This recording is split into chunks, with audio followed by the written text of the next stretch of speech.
Hello दोस्तों, मैं आपका दोस्त मनोज कुमार तिवारी। सबसे पहले आप लोगों को हम ये बता दें कि ये वीडियो सारे स्टूडेंट के लिए इंपॉर्टेंट है जो लोग भी इस साल जेईई मेंस का एग्जामिनेशन दिए हैं। याद रखें, क्योंकि बहुत सारे स्टूडेंट के मन में बहुत सारा कंफ्यूजन है, बहुत सारा कंफ्यूजन। जो लोग क्वालिफाई किए हैं, जो लोग कट ऑफ क्लियर किए हैं, उनके मन में भी कुछ कंफ्यूजन है, और जो लोग कट ऑफ नहीं क्लियर किए हैं उनके मन में भी कंफ्यूजन है कि सर आप क्या करें। तो इस वीडियो में हम सभी कंफ्यूजन को कोशिश करेंगे दूर करने का। सबसे पहले कुछ लोग मेरे से पूछ रहे हैं कट ऑफ क्लियर करने के बाद कि क्या सर जेईई एडवांस का एग्जाम देना चाहिए या नहीं देना चाहिए। मतलब जिनका 94, 93 जो जस्ट क्वालिफाई किए, उन लोगों का मतलब ज़्यादा क्वेश्चन ये है कि सर जेईई एडवांस का प्रिपरेशन अच्छे से नहीं है, तो क्या जेईई एडवांस का एग्जाम देना चाहिए या छोड़ दें। मेरा मानना है कि जेईई एडवांस का एग्जामिनेशन के लिए अगर आप क्वालिफाई किए हैं तो जेईई एडवांस का एग्जाम जरूर दें। याद रखें, जेईई एडवांस के एग्जामिनेशन देने से आपको बहुत फायदा होगा। पहला चीज, आपके पास अभी 1 महीना है, तो आप क्यों हार मान रहे। 1 महीना बहुत होता है। अगर आप सही तरीके से मेहनत करें तो 1 महीना में आप कुछ ना कुछ तो कर ही सकते हैं। जेईई एडवांस में ऐसा नहीं है कि सारे टॉपिक से क्वेश्चन पूछा जाता है। जेईई एडवांस में कुछ सेलेक्टेड टॉपिक से क्वेश्चन पूछा ही जाता है। उस सेलेक्टेड टॉपिक को आप अच्छे से करें। 1 महीना का टाइम है, अगर आप 12-13 घंटा देते हैं तो आप ऐसे स्टेज पे पहुंच जाएंगे कि जहां पे आप जेईई एडवांस के दरवाजे पे खड़े रहेंगे कि आप क्वालिफाई कर सकते हैं। याद रखें, 1 महीना अगर आप 10-12 घंटा पढ़ते हैं तो आप जेईई एडवांस एग्जामिनेशन में ऐसा नहीं होगा कि आप बहुत पीछे रह जाएंगे। पढ़े, मेहनत करें, अधिक से अधिक क्या होगा, नहीं होगा, नहीं होगा, नहीं होगा, कोई बात नहीं, लेकिन कम से कम आप 10 से 12 घंटा तो पढ़े। ये तो आपको बेनिफिट करेगा। ये आप नॉलेज तो गेन किए, आपको टॉपिक का नॉलेज तो हुआ, ये आपका एक बेनिफिट हुआ कि नहीं हुआ। लेकिन अगर आप जेईई एडवांस का एग्जाम नहीं देते हैं तो आप फिर वही लीनियंट रवैया रखेंगे, फिर आप वो मतलब फोकस के साथ, वो सीरियसनेस के साथ आप नहीं पढ़ेंगे, जिससे आपका जेईई एडवांस तो नहीं ही होगा और आप जो नॉलेज गेन कर सकते थे वो नॉलेज भी आप मिस कर देंगे। तो इसलिए मेरा सजेशन है कि सभी लोगों को जेईई एडवांस का एग्जाम देना चाहिए जो भी जेईई एडवांस के लिए क्वालिफाई किए हैं। दूसरा क्वेश्चन है कुछ स्टूडेंट का कि सर अगर हम इस बार जेईई एडवांस का एग्जाम नहीं देते हैं तो क्या हमको एक्स्ट्रा जेईई एडवांस का एग्जाम देने का मौका मिलेगा। बिल्कुल भी नहीं।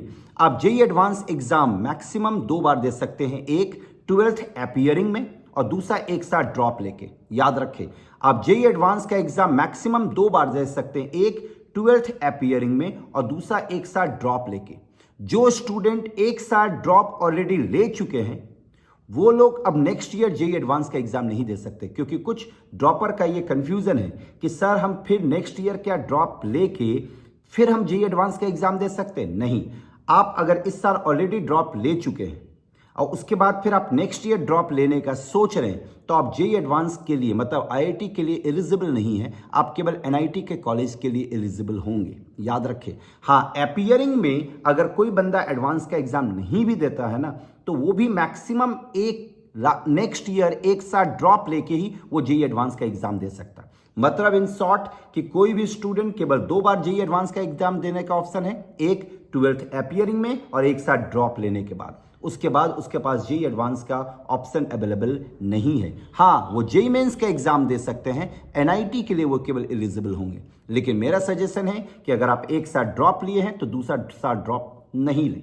ये ऐसा मेरा सजेशन है। तीसरा, जो लोग जेईई मेंस का कट ऑफ क्लियर नहीं कर पाए, मतलब एडवांस के लिए क्वालिफाई नहीं किए, उनको क्या करना चाहिए। देखिए, अभी भी बहुत सारा एग्जामिनेशन बचा हुआ है, जैसे बिटसैट का एग्जाम बचा हुआ है, वीआईटी का एग्जाम बचा हुआ है, और भी कुछ स्टेट इंजीनियरिंग कॉलेज जो कि अच्छे कॉलेजेस हैं उनका भी एग्जाम बचा हुआ। आप उसके लिए भी ट्राई कर सकते हैं। ये नहीं कि आप निराश हो गए, अब कुछ नहीं होगा, पीछे हट गए, बिल्कुल भी नहीं। या फिर अगर आप ड्रॉप लेने का सोच रहे हैं तो ड्रॉप लेने का सोच रहे हैं तो अभी से प्रिपरेशन चालू कर दें। याद रखें, अभी से प्रिपरेशन स्टार्ट कर दें, बिल्कुल भी टाइम वेस्ट ना करें। ये नहीं कि हम जुलाई से करेंगे या जून से करेंगे, नहीं। आप जरा सोचें, अगर जून से करते हैं तो आपका बीच का 1.5 महीना का टाइम बर्बाद हो जाएगा, वेस्ट हो जाएगा। आप अगर ड्रॉप लेने का माइंड मेकअप कर चुके हैं तो अभी से इनफैक्ट इस वीडियो को देखने के बाद से एकदम तैयारी ऑन कर दें। शुरू कर दे। और अगर 8 से 9 घंटा पढ़ते हैं, बहुत लोगों के मन में कन्फ्यूजन है जे एडवांस का तैयारी करें, नहीं हुआ तो, अरे नहीं हुआ तो फ्यूचर इस तरह से सोचिएगा आप नेगेटिव फ्यूचर, तो फिर आप कोई काम नहीं कर पाइएगा। हमेशा फ्यूचर को पॉजिटिव सोचें कि नहीं होगा। हाँ, लेकिन इंपॉर्टेंट ये है, आप ड्रॉप लेने से पहले एक चीज जरूर चेक कर लें, क्या आप हर एक दिन 8 से 9 घंटा मिनिमम पढ़ सकते हैं। अगर आप हर एक दिन 8 से 9 घंटा अच्छे से मेहनत कर सकते हैं तो आपको जरूर ड्रॉप लेना चाहिए। मेरा सजेशन है कि तब आप ड्रॉप बिल्कुल ले सकते हैं, कोई दिक्कत नहीं है। 8 से 9 घंटा अगर आप रेगुलर बेसिस पे पढ़ते हैं तो आपका अच्छा रिजल्ट होगा, ये कंफर्म है। लेकिन थोड़ा सा प्लानिंग भी सही होना चाहिए। लेकिन अगर आप 8 से 9 घंटा नहीं पढ़ सकते, याद रखें, अगर आप कंसिस्टेंट नहीं हो सकते हैं तो मेरा सजेशन है कि फिर ड्रॉप ना ले, या तो कहीं ना कहीं एडमिशन ले ले किसी भी इंजीनियरिंग कॉलेज में, या फिर आप आगे ग्रेजुएशन के लिए सोचें। याद रखें, ड्रॉप लेना मतलब आप 1 साल अपना कॉम्प्रोमाइज कर रहे हैं। 1 साल ठीक है, कॉम्प्रोमाइज किया जा सकता है, लेकिन ये एक ही शर्त पे कॉम्प्रोमाइज किया जा सकता है कि आपको अच्छा कॉलेज फिर मिले। अगर आप 1 साल कॉम्प्रोमाइज करें और आपको अच्छा कॉलेज ना मिले तो मेरे अनुसार ये बेवकूफियत है 1 साल बर्बाद करना। और अगर आप ड्रॉप लेने का सोच रहे हैं, अच्छा कॉलेज आपको फिर भी चाहिए, तो उस केस में आपको कंसिस्टेंट होना पड़ेगा। उस केस में आपको 8 से 9 घंटा रेगुलर पढ़ाई करना पड़ेगा। अगर आप इसके लिए तैयार हैं तो अभी से प्रिपरेशन में लग जाएं। आप नेक्स्ट ईयर देखेंगे कि आपका रिजल्ट अच्छा होगा और आप अच्छा करेंगे। याद रखें, ड्रॉप हम उसी को सजेस्ट करते हैं नहीं लेने का जो लोग रेगुलर वे में पढ़ाई नहीं करते हैं, जो लोग कंसिस्टेंट नहीं होते हैं। तो उम्मीद है कि हम इस वीडियो में आप लोग सारे लोगों का जो कंफ्यूजन था उसको हम दूर किए। चलिए, और भी कोई किसी तरह का कोई कंफ्यूजन होगा तो आप लोग कमेंट बॉक्स पे कमेंट करके जरूर मेरे से पूछें। All the best, thank you.